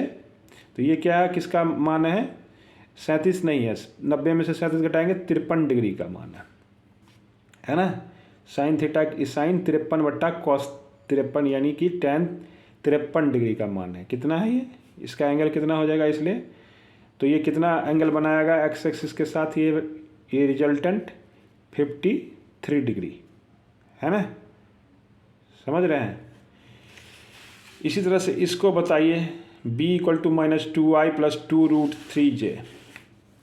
एक वेक्टर दिया है b वेक्टर -2i + 2√3j। तो बताइए दोस्तों क्या हो जाएगा, इसके एंगल को पहले बता दीजिए। tan थीटा क्या होगा, इसका y कंपोनेंट बट्टे x का कंपोनेंट, तो 2√3 अब बट्टे -2, तो -2 से -2 कट गया, यानी -√3 आ गया। अब ये माइनस एंगल जा रहा है, मगर ये वैल्यू किसका है, tan 60 का, tan 60 का माइनस tan 60 ही तो √3 होगा, 60 का वैल्यू होगा 60, क्या साइन 60 क्या होता है, √3/2 और cos 60 1/2, तो 2 कट जाएगा। ये tan 60 का वैल्यू माइनस में है, माइनस में कहाँ होता है tan 60, बताइए। जैसे आप लेंगे, और ये ऐसे भी देखिए 2√3 यानी y कंपोनेंट जो है सो पॉजिटिव है और x कंपोनेंट क्या है, नेगेटिव है। तो ये किस में जा रहा है, सेकंड क्वाड्रेंट में नहीं जा रहा है, ये वेक्टर क्या होगा, सेकंड क्वाड्रेंट में है ना। आज सेकंड क्वाड्रेंट में ये आपका जो एंगल है tan 180 माइनस थीटा, यानी 60 किस में है, 60 जो है 180 में से 60 घट रहा है, तो 180 में से 60 क्या हो गया, 120 हो गया कि नहीं। या देखिए tan 90 + 30, tan 90 + 3 क्या होगा, cot थीटा, और cot 30 का मान क्या होता है, ये भी नेगेटिव होगा, और cot 30 जो होगा sin 60 से उलट के होगा, जो भी cot 30 का होगा और tan 60 का होगा। तो या तो cot इसको कहेंगे, tan किसका मान है, tan 120 का मान है, या अगर cot में पूछ दिया तो cot में कितना हो जाएगा, है ना, बढ़ जाएगा थोड़ा, है ना। तो हमें tan में ही हमें मालूम करना होता, तो कितना हो जाएगा, tan 120 डिग्री का, यानी ये एंगल जो है टोटल कितना 120 डिग्री बनाया हुआ है। तो दोस्तों आप अगला क्वेश्चन इसी यूनिट वेक्टर का, ये जो है 2i 2j या ये सब का आप निकालिए, इसका निकाल लीजिए d का, √3i - j किस में होगा, या क्या है -2i - 2j, ये किस में होगा, -2i - 2j किस में होगा बताइए, थर्ड क्वाड्रेंट में आ जाएगा ना, i j दोनों नेगेटिव हैं, ठीक है। तो i j जब नेगेटिव होगा -2 कट के क्या हो जाएगा 1, देखिए थर्ड में पॉजिटिव होता है, तो tan क्या है 45, तो 45 जो है थर्ड क्वाड्रेंट में कैसे लिखेंगे, है ना, 180 हो गया, 180 है ना प्लस 45, यानी 180 में 45 जोड़ देंगे तो कितना होगा, 225 डिग्री एंगल बना रहा है, ठीक है। अब मैग्नीट्यूड भी निकाल लीजिए, मैग्नीट्यूड कितने हो जाएंगे इसके, 2 दूना 4, 2 दूना 4 यानी 2√2, 8 का वर्गमूल क्या होगा 2√2 स्क्वायर रूट, इसका कितना हो जाएगा, 2 दूना 4 या 12 और 2 दूना 4, 12 4 16, इसका क्या होगा 4, ठीक है। ये दोस्तों आसान है, पर धीरे धीरे आसान चीज़ ही बड़े चीज़ों को, मतलब कि क्या कहते हैं, सूक्ष्म से स्थूल के तरफ, मतलब कि फ्रॉम कंक्रीट टू एब्स्ट्रैक्ट। अगर एब्स्ट्रैक्ट चीज़ को आपको जानना है तो पहले आपको कॉन्क्रीट पहले जानना पड़ेगा, तो इसलिए बोरिंग मत समझिए और इसको करिए साथ में, है ना। अब चलिए हम आपको देते हैं, थोड़ा लेवल बढ़ाते हैं क्वेश्चन का, है ना, थोड़ा आपको मज़ा आएगा। पहला 1-2 सवाल देते हैं जो पिछले क्लास में है। A vector has a magnitude 5 units is in the direction of x axis, है ना, ये तो वही हो गया, direction of x axis 5i आपको मैंने डिस्कस कर दिया था। -2 यूनिट तो क्या हो जाएगा -2j, ये क्या हो जाएगा y एक्सिस, है ना, वाई एक्सिस ये, फिर ये सब 5 यूनिट्स दिए, 5 माइनस एक्स एक्सिस के क्या हो जाएगा -5y, वाई एक्सिस के लिए तो 5j, माइनस वाई एक्सिस के लिए क्या हो जाएगा 5j, ये क्या होगा रिप्रेजेंटेड बाय, है ना। चलिए, a man rows a boat with a speed 18 kilometre in the north west direction, the shore line makes an angle 15 degree south of west, obtain the component of velocity of the boat along the shoreline and perpendicular to shoreline। देखिए question को थोड़ा करिए, मज़ा आएगा, करेंगे तभी मज़ा आएगा, वैसे नहीं इसमें कुछ पता चलेगा। तो आप इस क्वेश्चन को देखिए, इसको पॉज करिए और आप इसको बनाने का कोशिश करिए, है ना। और इसमें जो भी है नेक्स्ट क्वेश्चन है, इसके बाद फिर बनाएंगे। A man rows a boat speed of 18 kilometre in north west. तो हम चलिए बनाते हैं। ये नॉर्थ हो गया, ये क्या हो गया वेस्ट, किससे जा रहा है 18 किलोमीटर। नॉर्थ वेस्ट दिया मतलब कि अगर कुछ नहीं दिया है तो यानी 45 डिग्री एंगल बना रहा है। नॉर्थ और वेस्ट, ये नॉर्थ हो गया और ये वेस्ट हो गया, है ना। तो नॉर्थ वेस्ट इधर भी 45 होगा, इधर भी 45 होगा, तो इधर ही ले लीजिए 45, है ना। नॉर्थ वेस्ट से लिया है, पहले नॉर्थ बोलिए तो नॉर्थ वेस्ट से लेंगे, वेस्ट नॉर्थ लेता तो वेस्ट से लेते। तो कितना है 18 किलोमीटर से जा रहा है भाई, ठीक है, 18 kilometre per hour direction. The shore line makes an angle 15 degree south of west. Shore line कितना बना रहा है 15 डिग्री, कितना साउथ ऑफ वेस्ट से, साउथ ऑफ वेस्ट मैंने ये साउथ ऑफ वेस्ट क्या होगा, इधर साउथ बनाइए, अब वेस्ट से कितना बनाइए 15 डिग्री का एंगल, ठीक है, ये 15 डिग्री शोर लाइन तट है। South of west, obtain the component of the velocity of the boat. अब देखिए ये कंपोनेंट क्या होगा 45, इससे पूछ रहा है component of velocity of the boat along the shore line and its perpendicular to shore line. अब शोर लाइन से कितना, ये 45 डिग्री इधर ले लीजिए क्योंकि शोर लाइन इधर मिल गया है, तो इससे पूछ रहा है। तो 45 + 15 कितना हो जाएगा बताइए, 45 + 15 शोर लाइन से एंगल होगा कि नहीं। 18 किलोमीटर पर आवर वेलोसिटी का शोर लाइन से तो यही होगा, पहले 45 था, नॉर्थ ऑफ वेस्ट जा रहा था यानी बीचों बीच जाएगा, तो 45 मैंने इधर ले लिया था, जरूरी नहीं है 45 इधर भी होगा, 45 तभी तो 90 होगा। और शोर लाइन क्या कर रहा है साउथ ऑफ वेस्ट, यानी ऑफ मतलब वेस्ट इधर है, तो 15 डिग्री ये हो जाएगा साउथ ऑफ वेस्ट। तो 45 + 15 कितना हो जाएगा 60। तो यानी component along the shore line, component along shore line क्या हो जाएगा, शोर लाइन है ना, बोट का जो स्पीड होगा क्या हो जाएगा बताइए 18 v cos थीटा, तो b cos 60 डिग्री, तो v cos 60 कितना हो जाएगा बताइए। अब ये जो है cos 60 जो भी है तो ये आपका नेगेटिव आएगा कि नहीं यहाँ से, तो मगर ये एंगल कितना जा रहा है उससे मतलब नहीं है। ये कंपोनेंट कितना हो जाएगा 18 cos 16, cos 60 का वैल्यू क्या होता है 1/2 यानी 9, यानी ये जो भी होगा एंगल जो भी है शोर लाइन से क्या होगा 8 मतलब 9 किलोमीटर पर आवर। ये सिर्फ यही पूछ रहा है कि क्या होगा। और इसके बाद परपेंडिकुलर क्या हो जाएगा 18 sin 16 हो जाएगा। जो कॉस बनेगा तो उसके परपेंडिकुलर क्या हो जाएगा sin theta, R cos theta R sin theta, तो 18 sin 16, तो sin 16 क्या होता है √3/2, तो 18 √3/2 यानी 9, तो 9 √3 किलोमीटर पर आवर, है ना। बस कंपोनेंट लिखना था और कुछ यहाँ पे देना नहीं था, है ना। From the figure ax ay ax vector ay vector बताना है। कैसे लिखेंगे, ax क्या हो जाएगा a cos थीटा, है ना, ये क्या हो जाएगा a cos थीटा, ay क्या हो जाएगा a sin थीटा। अब पूछ रहा है कि ax का ax वेक्टर क्या हो जाएगा, ax वेक्टर लिखेंगे क्या, इसमें आई कैप लगा देंगे, है ना। जब वेक्टर पूछ रहा है मैग्नीट्यूड हो जाएगा a cos थीटा, मगर वेक्टर जब पूछा तो क्या हो जाएगा डायरेक्शन मतलब वेक्टर, ay क्या हो जाएगा ai मतलब j लगा देंगे यहाँ, ठीक है दोस्तों। चलिए आपको पूछ रहा है कि 15 न्यूटन का कोई है तो इसका आप 60 डिग्री एंगल बना रहा है, तो आपको बताना है क्या है गिवन, है ना।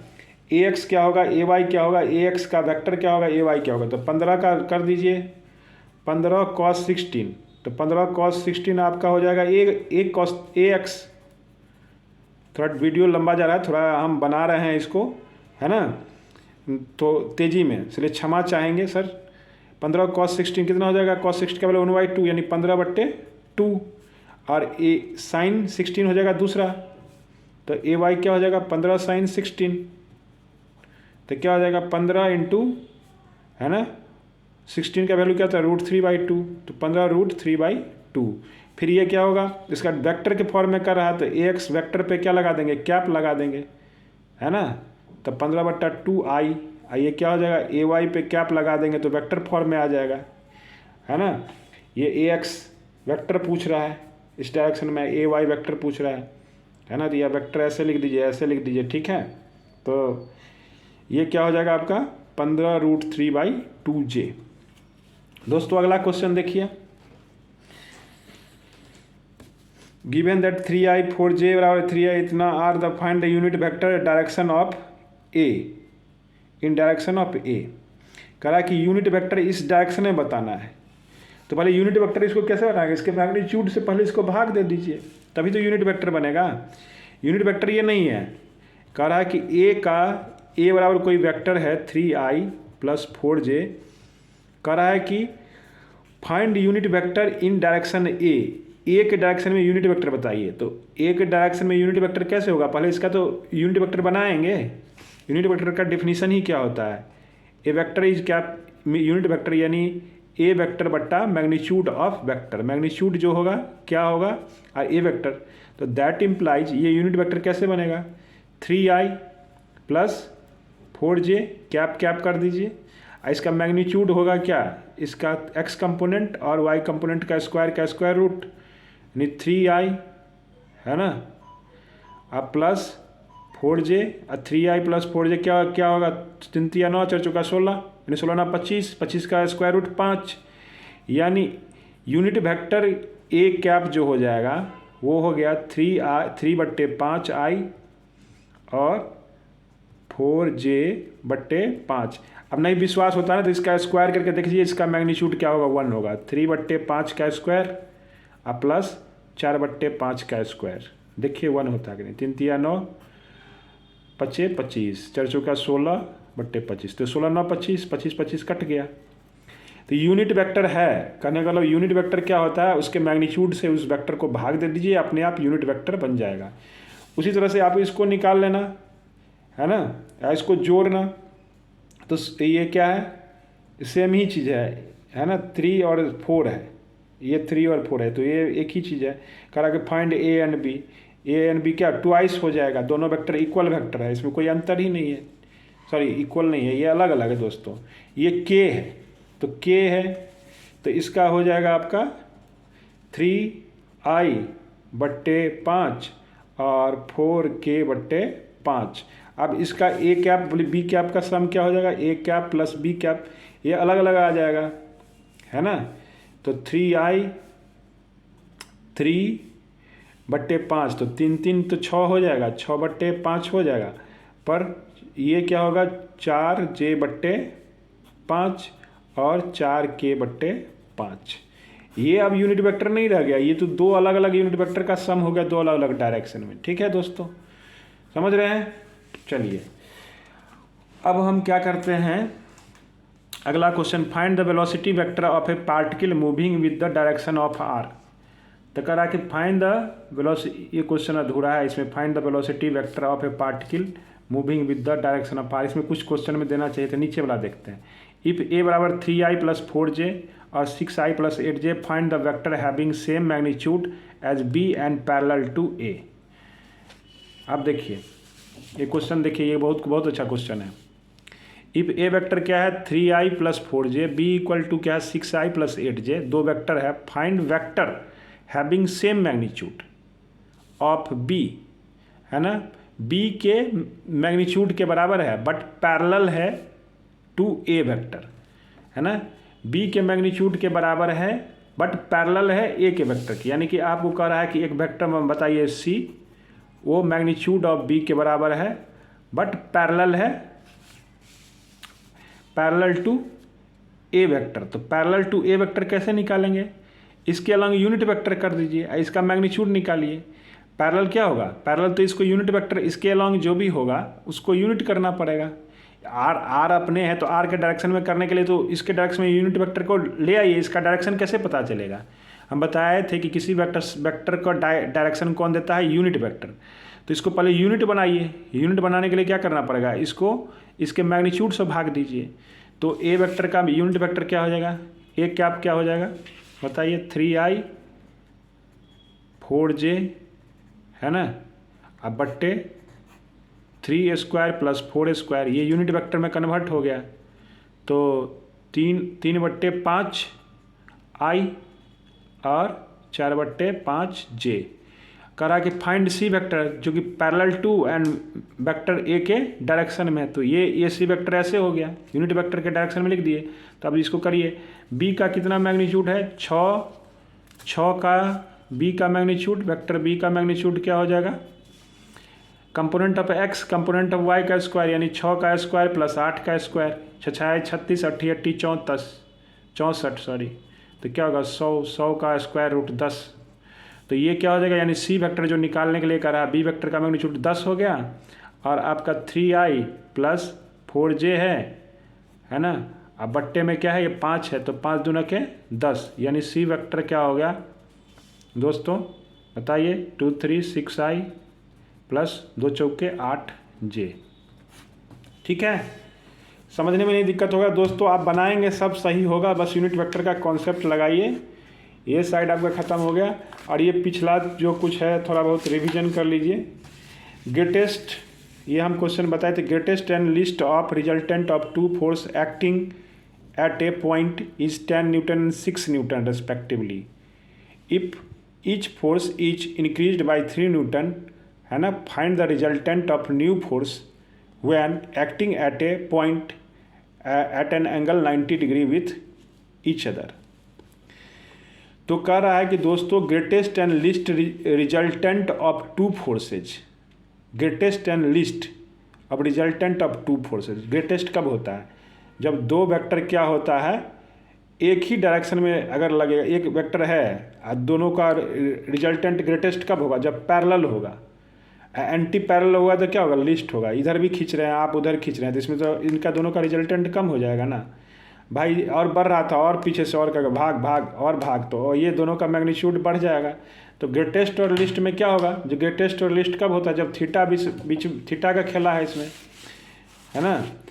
तो ग्रेटेस्ट एंड लिस्ट क्या है, the greatest and least resultant of 2 forces acting at a point, यानी 2 फोर्स मान लेते हैं ए एंड बी, उसका ग्रेटेस्ट कितना है 10 एंड लिस्ट क्या है 6 रेस्पेक्टिवली, यानी ए प्लस बी का जो मैग्नीट्यूड है ग्रेटेस्ट, यानी ए वेक्टर प्लस बी वेक्टर कितना है 10 और ए वेक्टर माइनस बी वेक्टर कितना है 6, यही दिया हुआ ना।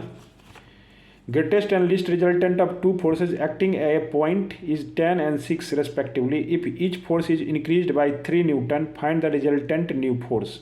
तो कह रहा रिजल्टेंट ऑफ न्यू फोर्स क्या होगा, when acting at a point N angle 90 degree with each other.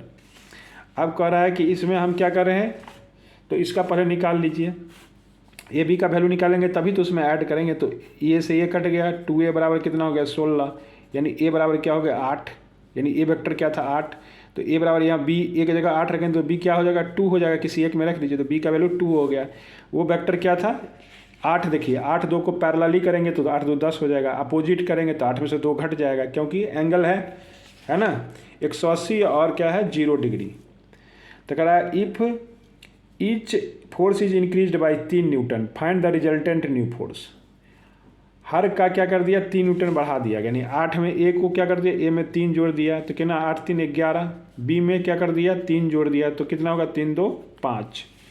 तो अब रिजल्टेंट मिल गया नया, मान लीजिए ये सी मिल गया, ये क्या मिल गया डी, और सी डी क्या है एक दूसरे के परपेंडिकुलर, यानी सी है आपका और ये डी है परपेंडिकुलर। तो कह रहा कि रिजल्टेंट क्या होगा हैं, 11 और 5 का रिजल्टेंट क्या होगा 90 डिग्री पे, तो 11 का स्क्वायर प्लस 5 का स्क्वायर यानी 11 11 121 और 5 25, जो भी होगा 121 और 25 कितना हो जाएगा बताइए, 30 20 50 156 रूट अंडर 156 हो जाएगा। ठीक है दोस्तों, तो एक्टिंग एट ए पॉइंट कितना हो जाएगा, find the resultant new force when the acting A point angle 90 degree with each other, है ना। तो इसका रिजल्टेंट यही हो जाएगा। टू फोर्सेज, यहाँ से देखिए आप ये अगला क्वेश्चन करिए भाई। Two forces whose represented as if magnitude of F1 plus F2 equal to magnitude of F1 minus F2, तो then find angle between them, तो एंगल क्या हो जाएगा इनके बीच बताइए, बताइए फटाफट, ये हल्का को बहुत पूछा गया है। F1 F2 दो फोर्सेस थे, ऐसे लिखा गया और इसका घटा करके लिखा दिया, तो कह रहा कि find the angle between this F1 F2 के बीच में क्या होगा, तो रिजल्टेंट का एक सब्सट्रैक्शन है और एक एडिशन है, ये फार्मूला बताए थे। F1 square F2 square 2F1 F2 cos theta मान लीजिए, ये क्या हो जाएगा F1 स्क्वायर F2 स्क्वायर, है ना, अब माइनस क्या होगा 2F1 F2 cos theta minus का, है ना। तो ये इसका स्क्वायर कर देंगे, स्क्वायर रूट हट जाएगा, तो F1 square F2 square 2F1 F2 cos theta equal to F1 square F2 square minus 2F1 F2 cos theta.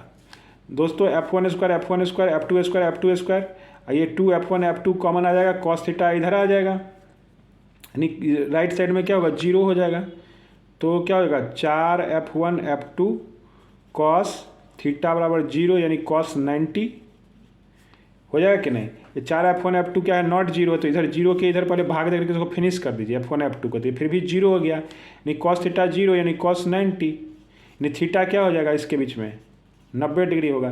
तो दो परपेंडिकुलर वेक्टर अगर होंगे आपस में, देखिए दो वेक्टर अगर आपस में परपेंडिकुलर होंगे, है ना, ये F1 है और F2 है, इसका रिजल्टेंट कैसे जाएगा F1 प्लस F2, इसका ये रिजल्टेंट होगा, और घटा का F1 माइनस F2, ये क्या होगा F1 माइनस F2। तो इसके बीच में भी क्या है देखिए 90 डिग्री आ रहा है, एंगल कितना आ रहा है 90 आ रहा है कि नहीं। तो दो वेक्टर क्या होंगे, इसके सम मतलब उसके सम जो है क्या है, और सम और उसके डिफरेंस अगर इक्वल है, सम और डिफरेंस इक्वल है, यानी दोनों वेक्टर परपेंडिकुलर हमेशा होगा। सम और डिफरेंस का मैग्नीट्यूड अगर इक्वल आ रहा है तो दोनों वेक्टर क्या होगा परपेंडिकुलर होगा, तभी होगा। बताइए, जैसे कि इसका एक एग्जांपल ले लीजिए, जैसे है ना दो वेक्टर है 3i, है ना, कैसे हो सकता है इसमें, कोई एक एग्जांपल लीजिएगा तभी ये होगा। 3i अब प्लस कोई मान लीजिए i और j ले लीजिए, सबसे अच्छा i और j, है ना। i और j क्या है परपेंडिकुलर है, देख लीजिए tan थीटा लिख लीजिए, है ना 1/1। तो सम इनके सम का मैग्नीट्यूड i प्लस i, अब इसमें देखना होगा जो भी है, आप इसका प्रैक्टिकल हो गया, ये आप इसका प्रैक्टिकल करिए। हम नेक्स्ट है अगला क्वेश्चन देखते हैं। दोस्तों दिया है कि एक वेलोसिटी है, यहाँ से कोई फिसलने वाला जो कोई है, ये ऑब्जेक्ट क्या है फिसल रहा है, ये v2 स्पीड से जा रहा है, ये v1 स्पीड से जा रहा है यहाँ से, ये 90 डिग्री एंगल है, और यहाँ भी क्या है इसका एक तरह से 90 डिग्री एंगल है ये, ठीक है। तो आपको क्या कर रहा है इसमें, find change in velocity, find change in velocity आपको पूछ रहा है, यानी चेंज इन वेलोसिटी कहने का मतलब v2 माइनस v1 पूछ रहा है। दोस्तों क्या होगा v2 माइनस v1 आपको निकालना है। ये वेक्टर को आप थोड़ा सब वेक्टर लॉ ऑफ सब्सट्रैक्शन में कर दीजिए। आप कैसे निकलेगा, वेक्टर लॉ ऑफ एडिशन तो पढ़ लिए हैं, वेक्टर लॉ ऑफ सब्सट्रैक्शन में क्या होता है, फार्मूला लगा दीजिए v2 square plus v1 square -2v1v2 cos theta. यह थीटा नहीं मालूम है बट यहाँ का थीटा मालूम है 60 डिग्री। आइए देखिए ये क्या है 90 डिग्री, ये 90 डिग्री है ना। 90 कितना हो गया 180। और चारों कोण मिला के कितना होता है ना। क्वाड्रिलेटरल का कितना होता है जानते हैं 300 है ना 60 डिग्री होता है। तो ये कितना हो गया 90 90 180, 80 या 60 कितना हो गया 100 240। तो बाकी क्या होगा 120 डिग्री, यानी ये एंगल कितना होगा 120 डिग्री। और जानते हैं कॉस 120 डिग्री क्या होगा, ये आपका ज़्यादा हो गया 90 से या सेकंड क्वाड्रेंट में, तो कॉस 120 होगा तो ये माइनस में आएगा। या डायरेक्ट यहाँ प्लस लिख के लिखिए या माइनस में, तो ये कॉस 120 डिग्री का वैल्यू यहाँ पे रखिए और उसके बाद निकालिए, है ना।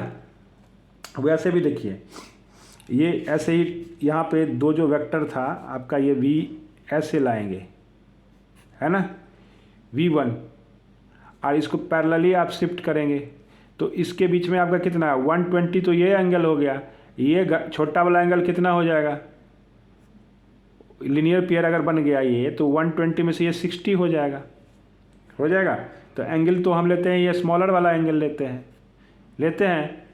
तो हम अगर यहाँ पे 60 रखेंगे तो v1 का वैल्यू दिया हुआ है आपका 4 स्क्वायर प्लस 3 स्क्वायर और -2v1v2 2 4 इंटू 3।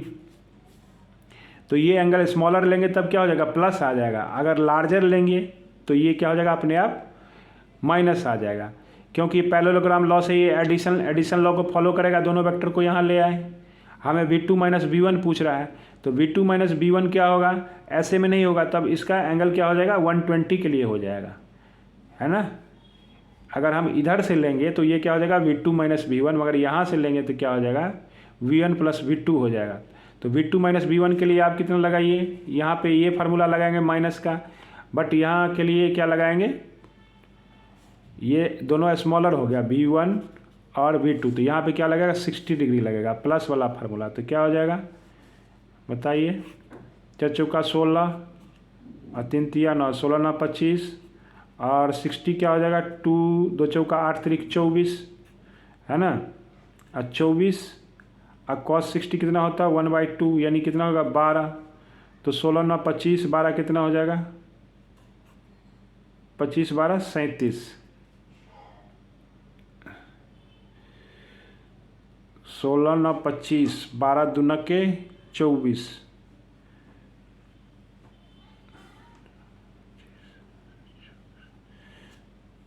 जो भी होगा दोस्तों इसका आंसर कितना होगा √37, ठीक है।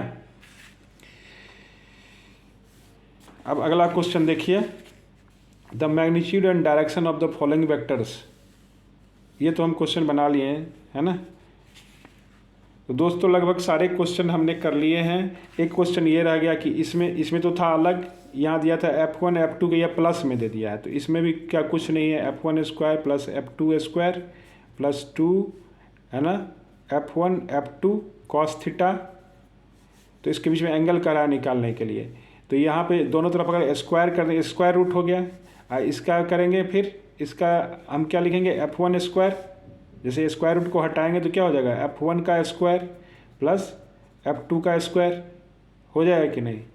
ये f1 square f1 square f2 square f2 square क्या हो जाएगा कैंसिल, प्लस यहाँ पर होगा 2f1 f2 a plus b का होल स्क्वायर होगा, जब इसका स्क्वायर रूट हटाएंगे तो 2f1 f2 भी तो आ जाएगा एक्स्ट्रा।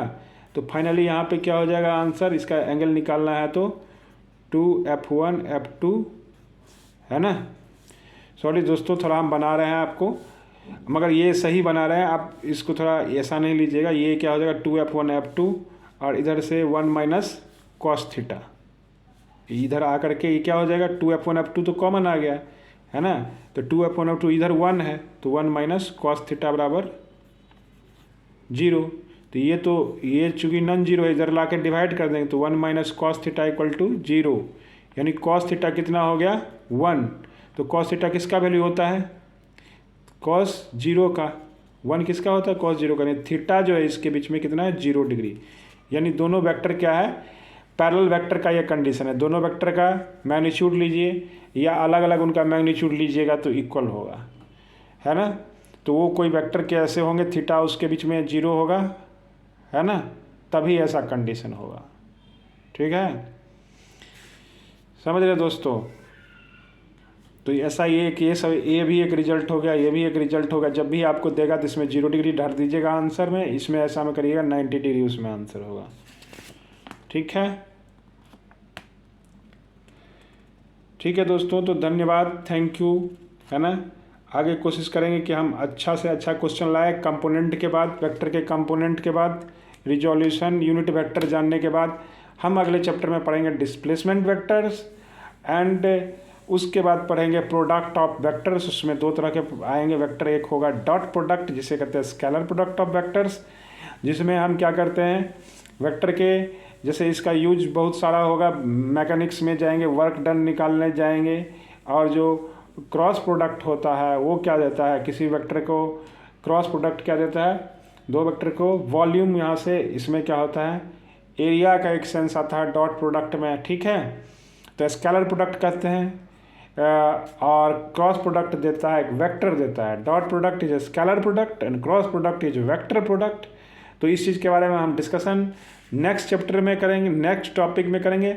कोशिश करेंगे कि इसमें फिनिश करें, नहीं तो एक अधिक से अधिक एक ही जाएगा, उसमें हम सारे IIT में मेंस में एडवांस में जो क्वेश्चन पूछे जा रहे हैं, रिसेंट इससे क्वेश्चन आ रहे हैं 2020, 21, 22 में भी आया है। तो कहने का मतलब इससे आप बना लेंगे। आपको इसको इजी नहीं समझिए ना, इसको उतना हार्ड है। आपको आसानी से यूनिट एंड डायमेंशन से 2 क्वेश्चन, इससे 1 क्वेश्चन, अगर आप इसको हर चैप्टर को अगर लेके चल रहे हैं तो आप अपना रस ले रहे हैं और आप ज़रूर आपको सफलता मिलेगा। थैंक यू, धन्यवाद।